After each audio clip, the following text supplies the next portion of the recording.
I am 32 years old. I have been married for 4 years to Ava, who is 31 years old. She works in the advertising industry, and I work as an executive in NC. I met Ava on a dating app, and after a couple years of a temporary relationship, we finally decided to get married. We both love and respect each other, but I think we are more a mature couple who respect each other's boundaries and don't go in circles. Ava is a creative ad developer, so she has a weird and unorganized work schedule. So far, I've been cooperative as I have been for the past 4 years, until I started feeling suspicious of her behavior. I tried to have a frank talk with her, but she brushed me off, saying I'm just thinking too much. So last year, my nephew John, who is 25 years old, graduated from a film course and wanted to find a job. Since Ava worked in the advertising industry, he asked for a recommendation. Her agency wasn't recruiting camera operators at the time, so she tried to refer him to other agencies where her friends and acquaintances worked. However, a few months later, the hiring manager at Ava's agency noticed John's work and offered him employment with a good pay. When Ava learned that John had received an offer from her agency, she advised him not to join, stating that he shouldn't move for a few months and that her agency wasn't that great, that it was a toxic work culture, and so on. Surprisingly, prior to this discussion, Ava had never complained about the toxicity of her workplace. She had been associated with the agency for years. Her advice made John suspicious that Ava didn't want him working at her agency. Although he didn't say anything, I could tell by his nonchalant face that he didn't believe her logic.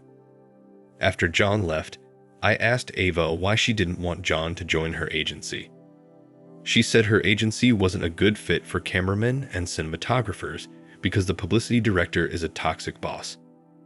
I asked her if it was toxic as she had worked there for so many years and had never complained about toxicity before.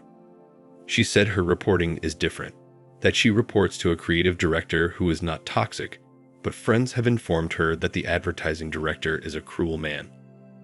The next day, I called John and tried to explain to him the same reason Ava explained to me last night. He said he hadn't made a decision yet and was still analyzing the proposal. He mentioned verifying information online from previous employees and so on. At that point, I left the conversation and kind of moved on. I didn't consult with John again about it, and weeks went by. Probably a couple months later, Ava came home with an angry face. I asked her why, but she ignored me and went to take a shower. I thought maybe she was stressed about some work-related stuff, so I didn't think much of it.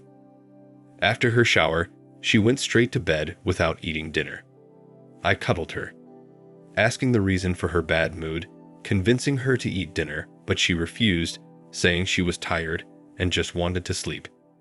I backed off, giving her space because after a busy shift, sometimes sleep is more important than food or a husband.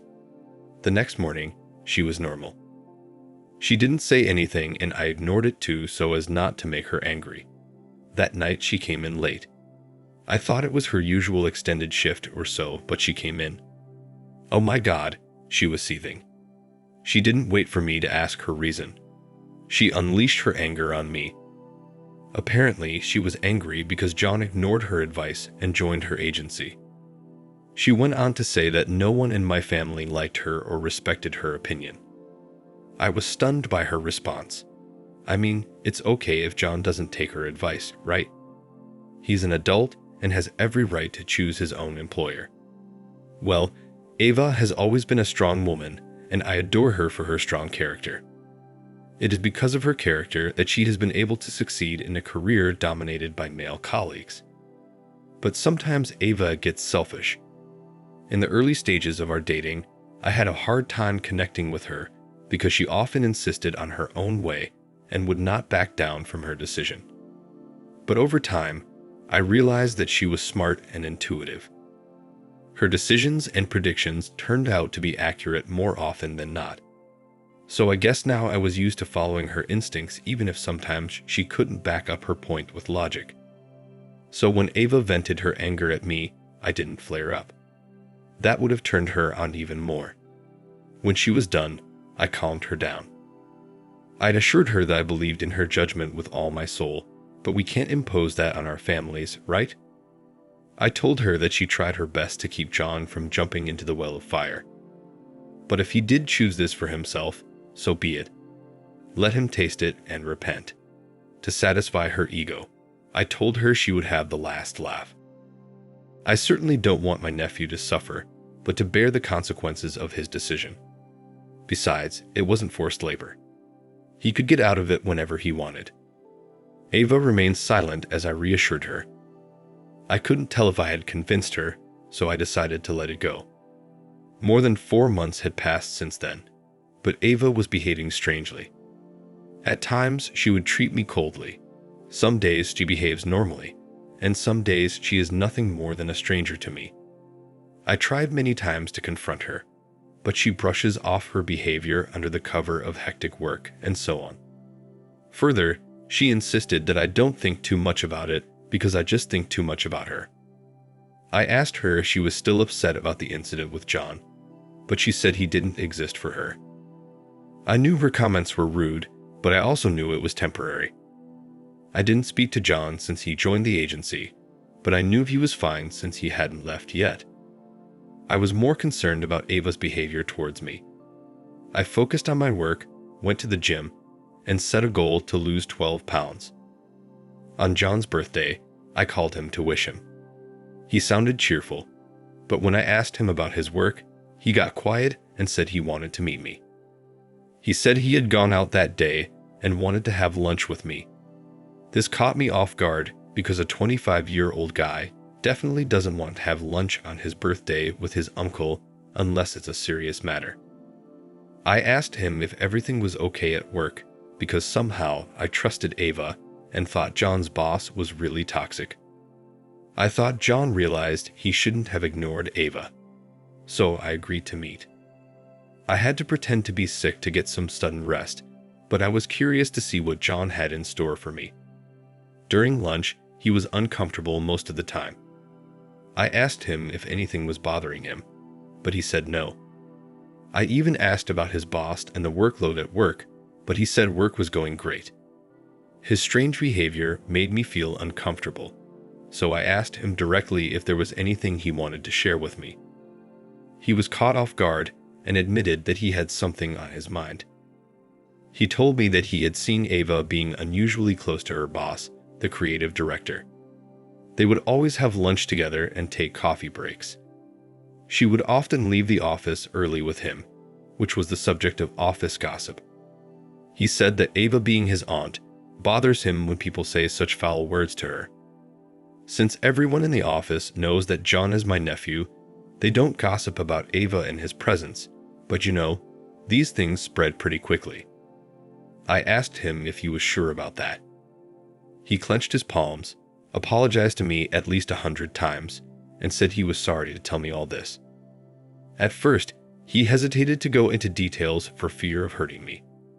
He only revealed the details when I insisted. He added that it could just be a rumor because they too had to accompany their boss during client meetings. So it was possible that Ava was leaving the office to meet clients. My head was heavy and I couldn't process the information. My problem was that John wasn't sure about it.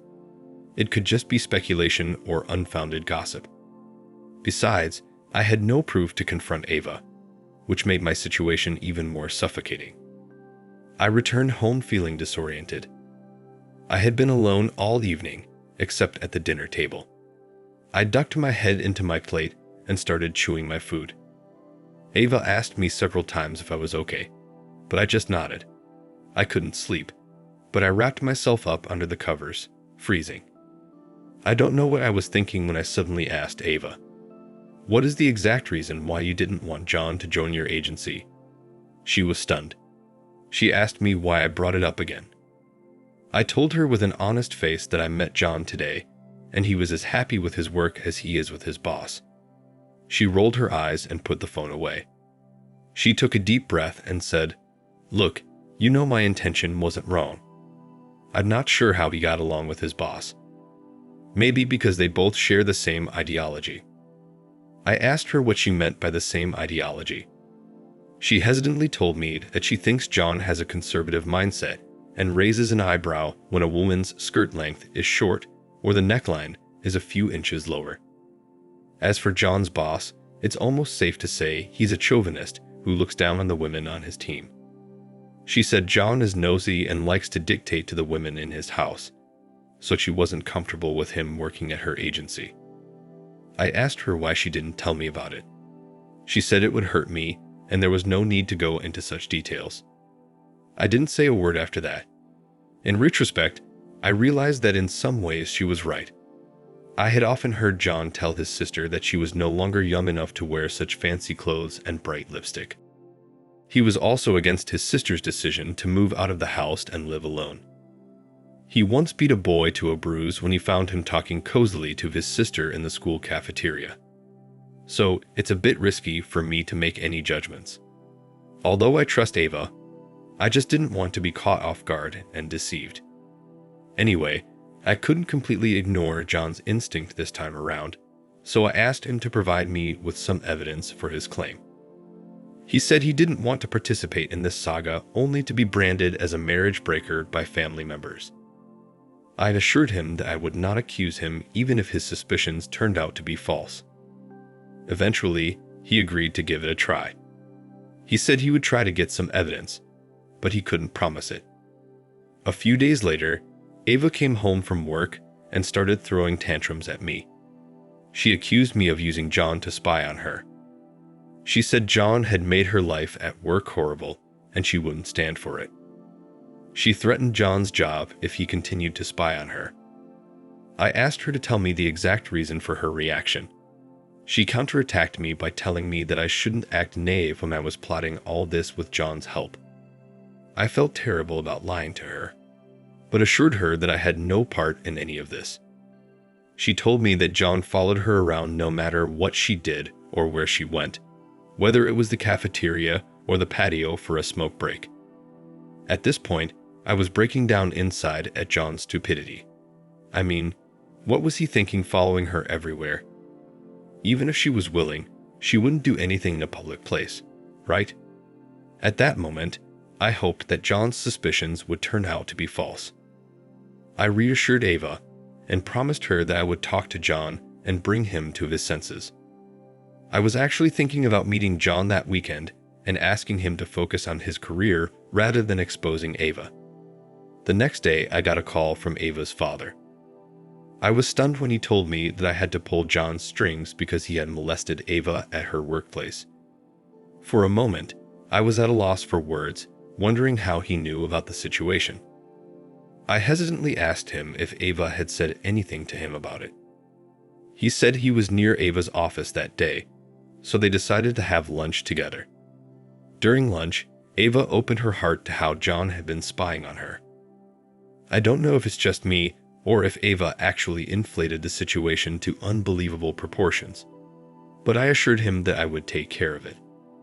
When Ava got home, I told her about her father's phone call. She said that yes, she had discussed her problem with her father as usual. I told her that it was our internal matter and we could work it out. Besides, I had promised the previous last night that I would settle the matter with John. However, she took a defensive stance, saying that it was her father and she had a right to discuss her problems with him. A little backstory on Ava's father. He's a bit of an overprotective father, the kind of father who is overprotective of his daughter. The kind of father who pulls out a gun if anyone looks at his daughter. He leaves no opportunity to brag about how proud he is to be the father of an independent girl. I mean, I know being the father of a girl naturally makes you defensive and proud, but trust me guys, he's too ahead of the curve. Anyway, I called John that very moment and asked him for a meeting for the upcoming week. The rest of the week went smoothly. The following weekend, I went to meet with John to ask him to drop the investigation. But he had something else in store for me. I started by thanking him for being so protective of me, and when I asked him to calm down, he stopped me and said he wanted to show me something. He pulled out his laptop and showed me a clip that sent shivers down my spine. It was a long video. He rewinded to the moment I was looking for. Ava was seen with her boss in an elevator. He was caressing her hands, taking some files. Then he was seen fondling her other body parts. There was not one, but several clips of her boss's hand hugging her body in the elevator and the deserted fire exit locks on the stairs. I didn't have the courage to watch all the clips with my eyes wide open.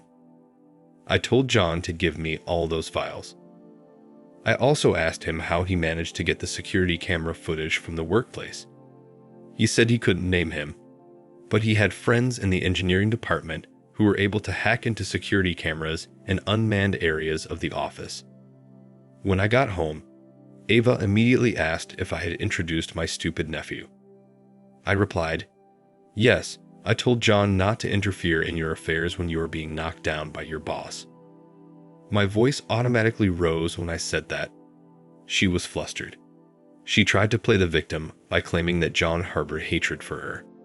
I yelled back at her, interrupting her drama, and told her I had living proof that her boss was playing with her body. She didn't back down until I showed her the clips. She froze for a moment before reverting back to her narcissistic self, threatening John for invading an employee's personal space and threatening their work security department for leaking the security footage. I couldn't understand her reasoning. She said it was fake and asked me to check the evidence before tarnishing her reputation. I bluntly told her that I had all the evidence that she went to hotel rooms with her boss. I said I hired a private investigator and he provided me with all the information. I was bluffing because John gave me detailed information of the hotel where Ava and her boss often stayed for their dirty business. I didn't have any information other than the name of the hotel, though. I just bluffed and told her that I knew all the details of her and her boss staying at the hotel. She bought my bluff and was at a loss for words. She sat down and told me that I needed to listen to her before drawing any conclusions. I said I was willing to listen to her. She said, "Well, you know I work in the advertising industry. That's part of the business, right? I need to keep my boss happy. It's nothing personal between us. It's just a job, you know." I felt my guts spilling out of my mouth. How lucky she was to say that it's nothing personal and it's all about work, right? I know I'm going to piss a lot of you off by saying this. If that's the case, then her profession is nothing but someone who sells her body for money. I can't believe that she exhibited this whole idea of female empowerment, that she thrived in a man's world with her head held high. No, not with her head held high, but with her knee bent. I told her I wasn't buying her logic, which was pure deception. I made it clear that cheating was the end of it for me and I would file for divorce. Having said that, I locked myself in the room, packed some things, and left the house. As I left, I told her that she should leave my house as soon as possible, and next we would meet in court. She said nothing. I stayed the night in the hotel and flew to Florida the next day. I'll be honest, I wanted to get away from my miserable life. That same night, I called my lawyer friend and explained the situation. He took all the details from me and said he would mail the divorce papers in a week to her residential address, her parents' house. So I was still in Florida when my attorney sent Ava the divorce document to her parents' house. A few hours after I received confirmation from my attorney that the paper had been sent, I received a call from Ava's father. He immediately started yelling at me, accusing me and my nephew of chauvinism and selfishness. He said I was divorcing Ava because John and I couldn't stand her successful career.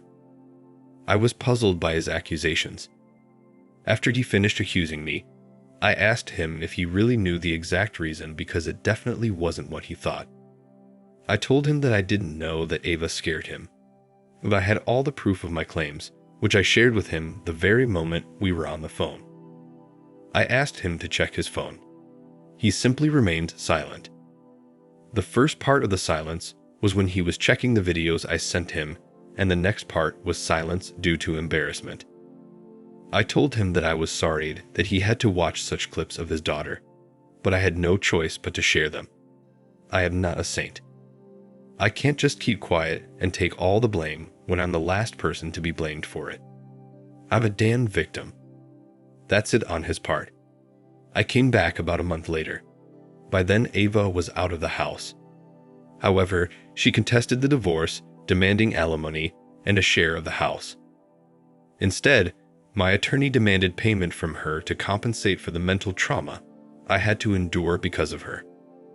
He also assured me that our marriage was short-lived and she made no contribution when I bought the house, so she could not claim any share in the house.